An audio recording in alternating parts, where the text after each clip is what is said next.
দর্শক চলে যাচ্ছি গোপালগঞ্জ জেলায়। গোপালগঞ্জ জেলায় প্রায় ১৫০টি চার্চে নানান আয়োজনে বড়দিনের অনুষ্ঠান পালন করছেন খ্রিস্টান ধর্মাবলম্বীরা। এ নিয়ে বিস্তারিত জানতে গোপালগঞ্জের ঘসেরচর ব্যাপটিস্ট চার্চ থেকে যুক্ত হচ্ছেন আমাদের প্রতিনিধি সজীব বিশ্বাস।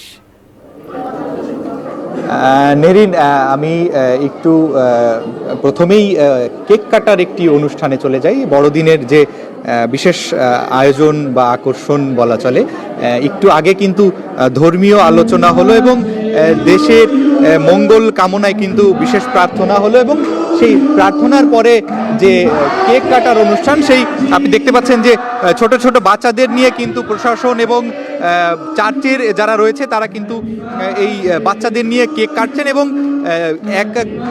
কেক কাটার পরে কিন্তু বাচ্চাদের জন্য গিফট রয়েছে এবং স্যান্টা ক্লজ সেই গিফটগুলো দেবেন। এখানে স্যান্টা ক্লজ সেজেছেন এবং আমরা দেখতে পাচ্ছি যে একজন আরেকজনকে কেক খাইয়ে দিয়ে বড়দিনের শুভেচ্ছা জানাচ্ছেন এবং অনেকেই কিন্তু এই happy birthday to you Jesus বলে কিন্তু একজন আরেকজনকে উইশ করছেন। এবং আমি আরেকটু দেখাতে চাই যে আমি যে চার্চে সকাল থেকে অবস্থান করছি, সেই চার্চে কিন্তু ব্যাপক মানুষের উপস্থিতি কিন্তু রয়েছে এবং তারা কিন্তু এই বড়দিন পালন করার জন্য কিন্তু কেউ ছুটি নিয়ে এসেছেন এবং দূর দূরান্ত থেকে অনেকেই এসেছেন এবং এরপরেই কিন্তু প্রীতিভোজের একটি আয়োজন রয়েছে এবং দিনব্যাপী কিন্তু একটি আলোচনা সভা, সাংস্কৃতিক অনুষ্ঠান, বাচ্চাদের জন্য খেলাধুলার অনুষ্ঠান, নানান আয়োজন কিন্তু রয়েছে। তো এই ছিল আমার কাছে এই বড়দিনের গোপালগঞ্জ থেকে সর্বশেষ।